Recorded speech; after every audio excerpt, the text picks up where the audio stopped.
ಸಿದ್ದರಾಮಯ್ಯ 5 ವರ್ಷ ಸಿಎಂ ಆಗಿ ಪೂರೈಸ್ತಾರೆ. ಈ ಮೂಲಕ ನಾಳೆನೋ ನಾಡಿದ್ದೋ ರಾಜೀನಾಮೆ ಕೊಟ್ಬಿಡ್ತಾರೆ ಅನ್ನೋ ಚರ್ಚೆಗಳಿಗೆ ಕಾಂಗ್ರೆಸ್ ನಾಯಕರು ಫುಲ್ ಸ್ಟಾಪ್ ಇಟ್ಟಿದ್ದಾರೆ.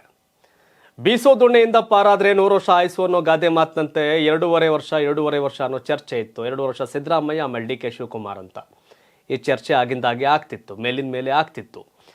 ಮೂಡಾ ಪ್ರಕರಣದಲ್ಲಿ ಸಿದ್ದರಾಮಯ್ಯನವರು ಸಿಲುಕಿದ್ದ ಬೆನ್ನಲ್ಲೇ ಪ್ರಕರಣದಲ್ಲಿ ಸಿಲುಕಿದ್ದಾರೆ, ಅಪರಾಧಿ ಅಲ್ಲ, ಆರೋಪಿ ಅಷ್ಟೇ, ಸಿಲುಕಿದ್ದಾರೆ.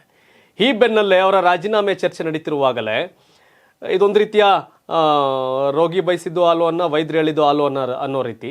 ಬಟ್ ಎಲ್ಲ ಕಾಂಗ್ರೆಸ್ ನಾಯಕರು ಸಿದ್ದರಾಮಯ್ಯ 5 ವರ್ಷ ಇರ್ತಾರೆ ಅಂತ. ಈಗ RV ದೇಶಪಾಂಡೆ ಮೈಸೂರಲ್ಲಿ ಮೊನ್ನೆ ಮಾತನಾಡ್ತಾ ಹೇಳಿದ್ರು, ಸಿದ್ದರಾಮಯ್ಯ ಒಪ್ಪಿದ್ರೆ ನಾನು ಕೂಡ CM ಆಗ್ತೀನಿ ಅಂತ. ಅದು ಬಹಳಷ್ಟು ಚರ್ಚೆ ಕಾರಣ ಆಗಿತ್ತು.